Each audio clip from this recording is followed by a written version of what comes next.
You ever notice how the sharper your thinking becomes, the quieter the room gets around you? Not quiet in admiration, quiet in confusion. Because when you do something clever, something precise, something that cuts through noise like a blade, people don't always celebrate it. They hesitate. They look twice. They start searching for what they missed. And when they can't find it, they create it. Something's off. That was too easy. No way it's that simple. That's where misunderstood brilliance begins. Not in failure, not in mistakes, but in moments of clarity that others aren't ready to recognize. You didn't break the rules. You just understood them better. You didn't take shortcuts. You saw a path they didn't even consider. But to someone who struggles through the maze, watching you walk straight through it feels unnatural. It challenges everything they believe about effort, about process, about what things are supposed to look like. So instead of questioning their beliefs, they question you. And here's the dangerous part. It's not their doubt that weakens you. It's what happens when you start entertaining it. At first, it's subtle. You replay your decisions. You look for flaws that weren't there before. You start explaining yourself more than necessary. Not because you're unsure, but because you're trying to make your clarity easier for others to digest. And slowly, you begin to shrink. Not in ability, but in expression. You hesitate before sharing an idea that once came naturally. You delay action, waiting for validation you never needed before. You soften your instincts so they don't sound too sharp. That's how brilliance gets diluted. Not by opposition, but by adjustment. You start editing yourself just to fit into conversations that were never designed for your level of thinking. And the more you do that, the more disconnected you feel. Because deep down, you're not being fully honest with your own mind anymore. You're filtering it, polishing it, hiding parts of it. Also, it doesn't make others uncomfortable. But discomfort isn't a sign of something being wrong. It's a sign of something unfamiliar. And unfamiliar things, they scare people. Not because they're dangerous, but because they expose limits. When you operate with clarity, when you move with precision, you become a mirror. And not everyone likes what they see in that reflection. Some will feel inspired, but many will feel threatened. And they won't say it directly. They'll wrap it in questions. Dress it up as concern. Disguise it as curiosity. But underneath all of that is resistance. Resistance to change. Resistance to growth. Resistance to accepting that someone else sees what they don't. And if you're not grounded in yourself, that resistance starts to shape you. You begin to overcompensate. You try to prove your intentions. You start adding unnecessary complexity to simple solutions, just so they look more acceptable. You slow down not because you need to, but because moving fast draws attention, and attention brings judgment. But let me tell you something clearly. Hiding your clarity won't make people understand you. It will only make you lose yourself. Because the moment you start questioning your natural way of thinking, you create a gap between who you are and how you show up, and that gap is where negative feelings grow. Doubt, frustration, resentment, not towards others but towards yourself. You start wondering why you're not as confident as before, why things feel heavier, why decisions take longer. It's not because you've lost your edgy. It's because you've been holding it back. Misunderstood brilliance doesn't need to be explained. It needs to be trusted. Not by others, by you. You have to understand. Clarity often arrives before acceptance. You will see things before others are ready to acknowledge them. You will understand patterns before they become obvious. You will make moves that seem strange until time proves them right. And in those moments, you will stand alone. Not because you don't belong, but because you're early. And being early feels exactly like being wrong to those who are late. So the real question isn't, why don't they understand me? The real question is, will I still trust myself when they don't? Because that's where control comes in. Control over how much their doubt affects your decisions. Control over how deeply their words sink into your mind. Control over whether you react or remain steady. You can't control how people interpret your actions. You can't control the stories they create in their heads, but you can control how much of that story you choose to believe. And the moment you stop trying to correct every misunderstanding, something powerful happens. You free up energy, energy that was wasted on explanations, energy that was drained by overthinking, energy that belongs to your growth. And with that energy, you sharpen again. Your thoughts become clearer. Your actions become faster. Your confidence starts returning, not because people suddenly understand you, but because you stopped needing them to. And then something shifts. The same people who once questioned you start observing you. Quietly. They won't admit it. They won't say they were wrong, but they'll watch. Because consistency does what explanations never could. It proves. Over time, you're suspicious. Actions start forming patterns. You're who usual. Decisions start producing results. Your strange thinking starts making sense. But by then, you're no longer waiting for recognition. You've already moved beyond that phase, because misunderstood brilliance doesn't pause for approval. It evolves. It adapts. It keeps moving forward. Even when no one claps, even when no one understands, even when the room stays quiet. And eventually, that same silence that once felt heavy becomes your advantage, because while others were busy questioning, you were building. While they were doubting, you were refining. While they were trying to understand you, you were understanding yourself even deeper. So when the moment finally comes, when everything connects, when results become undeniable, when your path becomes clear even to those who once doubted, it won't feel like victory. It will feel like confirmation. Confirmation that you were never lost, never wrong, never too much, just ahead. And being ahead always looks suspicious to those who are still catching up. You know what's worse than being doubted by others? Being doubted by yourself. Not loudly, not all at once, but slowly, quietly, like something slipping through the cracks of your own mind. It starts in moments you barely notice. You make a decision, one you would have trusted before without hesitation, and suddenly there's a pause. A tiny delay. A whisper that wasn't there before. Are you sure? What if this is wrong? What if they were right about you? That's how inner conflict begins. Not as chaos, but as a subtle fracture between your instinct and your hesitation. Because when the outside world keeps questioning you long enough, it leaves echoes. And those echoes don't stay outside. They move in. At first, you fight them. You remind yourself who you are, what you've done, what you're capable of. But the mind is a strange place. It doesn't always care about logic. It cares about repetition. And when doubt repeats itself enough times, it starts sounding like truth. So now you're standing in the middle of your own thoughts, trying to figure out which voice is actually yours. One side says move forward, act, decide, trust. The other says slow down, question, analyze, hesitate. And the more you try to silence one, the louder it gets. That's the trap. Inner conflict isn't just confusion. It's division.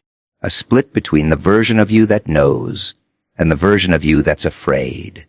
And fear doesn't always scream. Sometimes it disguises itself as caution, as overthinking, as perfectionism, as just making sure, but deep down you feel it. That tension, that weight, like you're constantly negotiating with yourself before taking a single step. You replay conversations in your head. You rethink decisions that are already made. You imagine outcomes that haven't even happened. Not because you're weak, because you've been pulled away from your center. And when that happens, even simple choices start feeling heavy. You don't trust your timing anymore. You don't trust your judgment the same way. You start looking outward for confirmation, for reassurance, for something to quiet the noise inside. But the more you rely on external validation, the louder the internal conflict becomes. Because now, your direction isn't coming from within. It's being negotiated by everything around you. Opinions, reactions, expectations. And suddenly, you're not living your decisions. You're managing them, trying to make them acceptable, trying to avoid criticism before it even comes. That's exhausting, not physically, but mentally, because you're running two systems at the same time. The one that wants to move, and the one that wants to protect you from moving. And they don't agree. One pushes you forward. The other pulls you back. And you stay stuck in the middle, burning energy without going anywhere. That's where frustration starts building. Not because you can't move, but because you know you should be moving. You feel your potential sitting there, unused. You feel your instincts trying to break through. But every time they do, something stops them. Another thought, another doubt, another what if. And over time, that creates something even heavier than doubt. It creates mistrust. Not of others, of yourself. You start wondering if your instincts are reliable, if your decisions are solid, if your confidence was ever real or just temporary. And that's dangerous. Because once you stop trusting yourself, every path starts looking uncertain. Every move feels risky. Every step feels like a gamble. But here's the truth. Inner conflict doesn't mean you've lost yourself. It means you're disconnected from the version of you that used to lead without fear. That version is still there. It didn't disappear. It just got buried under noise, under opinions, under pressure, under the constant need to be right instead of being real. So the way out isn't about eliminating doubt completely. That's impossible. The way out is learning which voice deserves your attention. Because not every thought in your head is meant to guide you. Some are just reactions. Some are just fear trying to keep you in familiar territory. And if you treat every thought as truth, you'll never move. You'll stay analyzing, questioning, hesitating, while life keeps moving without you.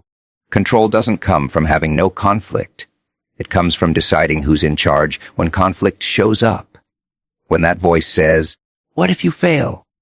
You don't silence it. You recognize it. When it says, "What if they judge you?" You don't fight it. You understand it, but you don't follow it. Because fear speaks in possibilities, not realities. And if you keep reacting to possibilities, you'll never create anything real. So you start shifting your focus from what could go wrong to what do I know is right? You anchor yourself in your experience, in your awareness, in your ability to adapt. And slowly the noise starts losing power. Not because it disappears, but because you stop feeding it. You stop giving every doubt a seat at the table. You stop letting hesitation control your timing. You stop negotiating with fear, and that's when something changes. Your decisions become lighter, not easier, but clearer. You act faster, not recklessly, but confidently. You start trusting that even if you make a mistake, you'll handle it. Because that's what was missing all along. Not certainty, but trust. Trust that you can figure things out. Trust that you don't need perfect conditions to move. Trust that your mind doesn't have to be silent for you to take action. And once that trust comes back, inner conflict stops being a barrier. It becomes background noise, something you notice but don't obey. And you realize something powerful. You were never stuck because you didn't know what to do. You were stuck because you were listening to too many voices at once. Now, there's only one that matters. Yours. Steady. Unapologetic. Not because it's always right, but because it's yours to follow. And that's what brings you back. Not to perfection, not to certainty, but to control. The kind of control that doesn't come from eliminating fear, but from moving forward despite it. Because in the end, the loudest battle you'll ever fight won't be with the world. It will be within yourself. And the moment you stop fighting your own mind is the moment you finally start leading it. You ever notice how the same situation can feel completely different depending on how you look at it? One moment, it feels like everything is falling apart. The next, it feels like everything is being rearranged. Nothing actually changed, just your perspective. That's the part most people ignore. They think reality is fixed, solid, unmovable. But reality isn't just what happens to you. It's how you interpret what happens. And interpretation is power. Because two people can walk through the same storm. One walks out broken. The other walks out stronger. Not because one had it easier, but because one saw it differently. That's where the shift begins. You see, when something goes wrong, the mind has a habit of locking on to the worst possible meaning. It zooms in on failure, embarrassment, rejection, like it's searching for proof that something is off, something is wrong, something is against you. And once it finds that angle, it builds a story around it. This is bad. This shouldn't have happened. This means I'm not good enough. But here's the truth. Those are not facts. They're interpretations, and interpretations can be changed. That doesn't mean you ignore reality. It means you stop letting one narrow view define it completely. Because perspective is like a lens. If the lens is cracked, everything looks broken. If the lens is clear, you start seeing possibilities. But most people never question their lens. They just assume what they see is the full picture. It's not. It never is. There's always another angle, another meaning, another way to understand what's happening. The problem is, shifting perspective feels uncomfortable because it forces you to let go of the story you've been holding on to, the story that explains your frustration, the story that justifies your fear, the story that makes your pain feel permanent. And letting go of that feels like losing control. But it's actually the opposite. It's gaining control. Because when you realize that your perspective is not fixed, you stop being trapped inside it. You start asking better questions. Not, why is this happening to me? But, what can I take from this? Not, why did this go wrong? But, what is this showing me? And those questions, they change everything. Because they shift your focus from problem to possibility, from reaction to awareness, from helplessness to control. And once that shift happens, the same situation that once felt heavy starts feeling different. Not easier, but clearer. You begin to see patterns instead of problems. You begin to recognize that setbacks are not walls, they're signals. Signals that something needs to be adjusted. Something needs to be learned. Something needs to be seen from a different angle. But if you stay locked in one perspective, you miss all of that. You stay stuck in frustration, repeating the same thoughts, feeling the same emotions, reacting the same way. That's how negative feelings take over. Not because of what happens, but because of how long you stay looking at it the same way. You replay it. You relive it. You reinforce it until it feels permanent. But nothing is permanent when perspective can change. That's what gives you power, the ability to step back, even for a moment, and see things differently. To detach from the first reaction and look deeper, to question your own thoughts instead of blindly following them. Because not every thought deserves your belief. Some are just habits, patterns you've repeated so many times they feel real. But the moment you challenge them, they start losing strength. You realize that the situation isn't as fixed as it felt, that there are options you didn't see before, that there are meanings you never considered. And suddenly you're not stuck anymore. You're choosing how to respond, choosing what to focus on, choosing what to carry, and what to leave behind. That's what perspective does. It turns reaction into choice, and choice is freedom. But here's the part most people miss. Shifting perspective doesn't mean everything becomes positive. It means everything becomes usable. Even the bad moments, even the uncomfortable ones. Even the ones you wish never happened. Because when you change how you see them, you change what they give you. Instead of draining you, they start teaching you. Instead of holding you back, they start shaping you. Instead of defining your limits, they start revealing them. And once you see your limits clearly, you can push them, expand them, break them. But none of that happens if you stay locked in the same viewpoint. That's why some people stay stuck for years. Not because life never changes, but because their perspective never does. They keep looking at new situations through old lenses, reacting with the same patterns, expecting different results, and getting frustrated when nothing shifts. But the shift doesn't come from the outside. It starts within. It starts the moment you realize that you are not just experiencing reality, you are interpreting it. And that interpretation is flexible, adaptable, under your control. So the next time something feels overwhelming, pause, not to escape it, but to see it differently. Ask yourself, is this the only way to look at this? Because it never is. There's always another angle, another meaning, another layer waiting to be understood. And when you find it, the weight starts to lift. Not because the situation disappeared, but because your relationship with it changed. And that's the real power, not controlling everything that happens, but controlling how it shapes you. Because in the end, it's not the situation that defines you. It's the perspective you choose to hold on to. That's what decides whether you break, or whether you become something stronger than you were before. You think emotions are the problem. They're not. The problem is most people don't control them. They react. Instantly. Automatically. Without question. Something happens. Someone says a word, gives a look, makes a move, and suddenly your entire state shifts. Your mood drops, your thoughts spiral, your energy changes, and just like that, you're no longer in control. Not because the situation was powerful, but because your reaction was. That's the difference most people never understand. They spend their lives trying to control what happens around them, instead of learning how to control what happens both within them. And that's why they stay stuck. Because the outside world is unpredictable. People will misunderstand you. Situations will not go your way. Outcomes will not always match your expectations. That's guaranteed. But what's not guaranteed is how you respond. That part is yours. And mastering that changes everything. You see, emotions are signals. They're not commands.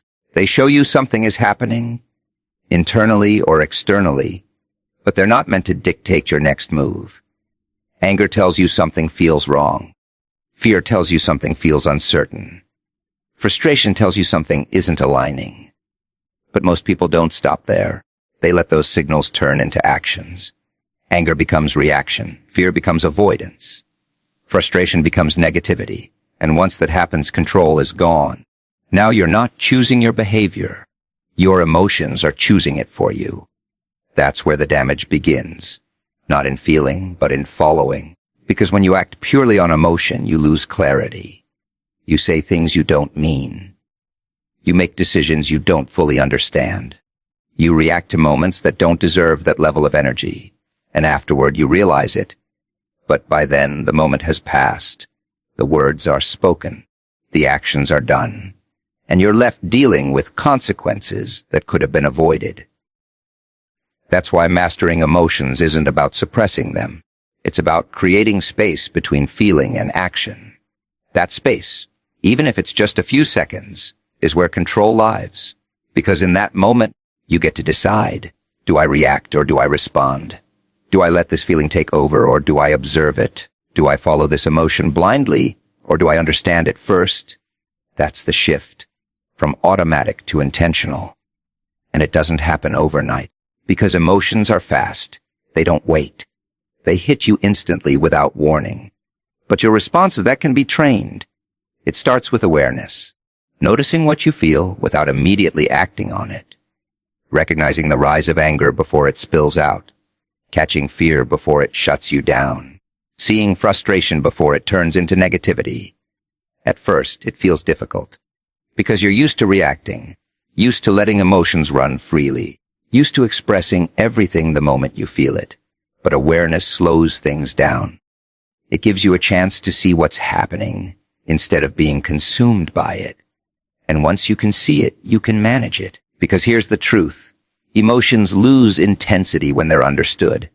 Not ignored, not suppressed, understood. When you ask yourself, why am I feeling this? When you look deeper instead of lashing out, you take back control. You realize that anger isn't always about the situation. It's often about expectation. You expected something to go differently. You expected someone to act differently. And when that didn't happen, the reaction came. You realize fear isn't always about danger. It's about uncertainty. You're stepping into something unfamiliar, something you haven't fully figured out yet. And the mind doesn't like that. You realize frustration isn't always about failure. It's about resistance. Something isn't aligning with how you think it should be. And instead of adapting, you're pushing against it. When you start seeing emotions this way, they stop feeling overwhelming. They become information. Something to learn from, not something to obey. And that changes how you move. You don't explode when things go wrong. You observe, You don't shut down when things feel uncertain. You assess. You don't spiral when things don't go your way. You adjust. That's control, not perfection. You will still feel. You will still get angry, nervous, frustrated. But those emotions won't control your actions. They won't dictate your direction. They won't decide your outcomes, because you've created distance between what you feel and what you do. And in that distance, there's clarity. There's logic. There's intention. And that's where better decisions come from. That's where strength shows. Not in pretending you don't feel anything, but in choosing how much power those feelings have over you. Because emotions are temporary. They rise, they peak, they fade. But the actions you take during them, those can last. That's why control matters. Not to become cold, but to become precise. To use emotion as fuel, not as fire that burns everything around you. To channel anger into focus instead of reaction. To turn fear into awareness instead of avoidance. To use frustration as a signal to adapt instead of a reason to quit. That's mastery. And once you reach that point, something changes. Situations that once shook you don't hit the same. People who once triggered you lose that power. Moments that once overwhelmed you feel manageable. Not because life got easier, but because you got stronger internally. Because you stopped handing over control to every emotion that passed through you. You started leading them instead of following them. And that's where real stability comes from. Not from controlling the world, but from controlling your response to it. Because in the end, your emotions will always be there. But whether they guide you or control you, that's a choice. And the moment you learn to make that choice consistently is the moment you stop being at the mercy of every situation and start becoming the one who decides how each situation affects you. Pain has a way of introducing itself without permission. No warning, no preparation. Just a moment, something breaks, something shifts, something doesn't go the way you planned, and suddenly you feel it. Heavy, sharp, unavoidable. And your first instinct, get rid of it. Escape it. Ignore it. Bury it under distractions, noise, anything that can make it disappear for a while. Because pain feels like a problem. Something to fix. Something to eliminate. But here's what most people never realize. Pain isn't just something you go through. It's something you can use. The difference between those who stay stuck in it and those who rise from it isn't the amount of pain they feel. It's what they decide to do with it. Because pain by itself is neutral. It doesn't automatically destroy you. It only becomes destructive when it's left unprocessed, when it's allowed to sit, to grow, to turn into something heavier. Regret, resentment, hopelessness.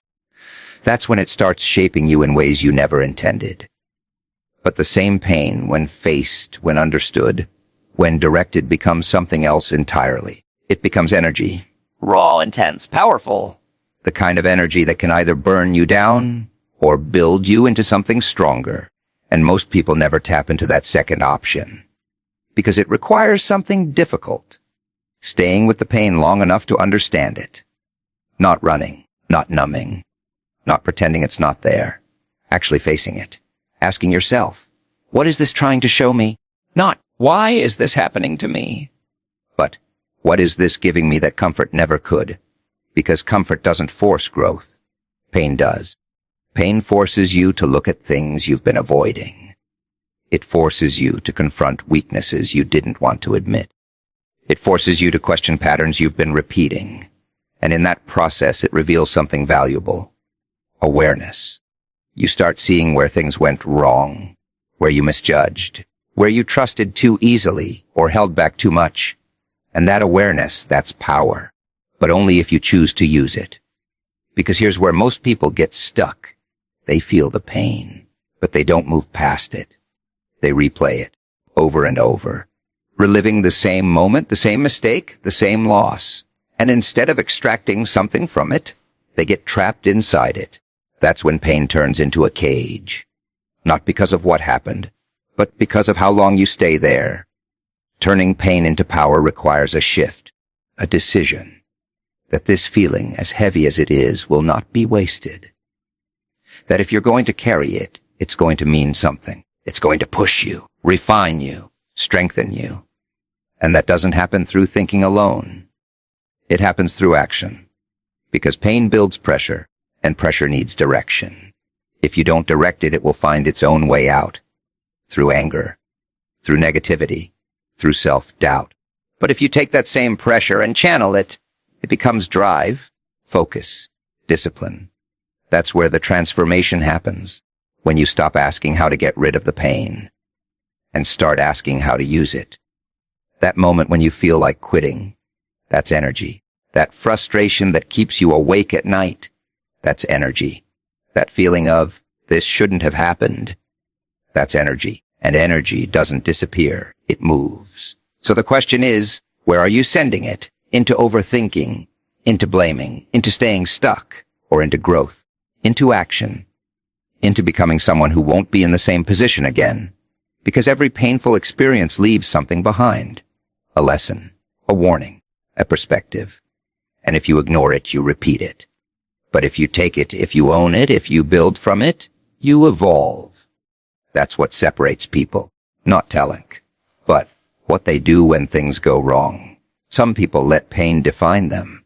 They carry it as proof that life is against them. They let it shrink their confidence, limit their actions, close them off from opportunities. Others, they do something different. They take that same pain and they turn it into fuel. They become more focused, more aware, more controlled. Not because they enjoyed the pain, but because they refuse to let it be meaningless. And over time, that builds something powerful. Resilience. The ability to take hits without losing direction. To feel deeply without falling apart. To go through difficult moments without staying in them. And once you have that, everything changes. Challenges don't feel the same. Setbacks don't break you the same way. Because you've been here before. You've felt this before. And you made it through. That memory, that proof, becomes your strength. Not the pain itself, but what you did with it. And eventually you start seeing pain differently. Not as something to fear, but as something that sharpens you. Something that prepares you. Something that pushes you beyond the version of yourself that comfort could never reach. Because comfort keeps you where you are. Pain forces you to move, to grow. And when you learn how to direct that movement, you stop being a victim of your experiences and start becoming the result of how you respond to them. That's the shift from, why did this happen to me, to, what am I going to do with this?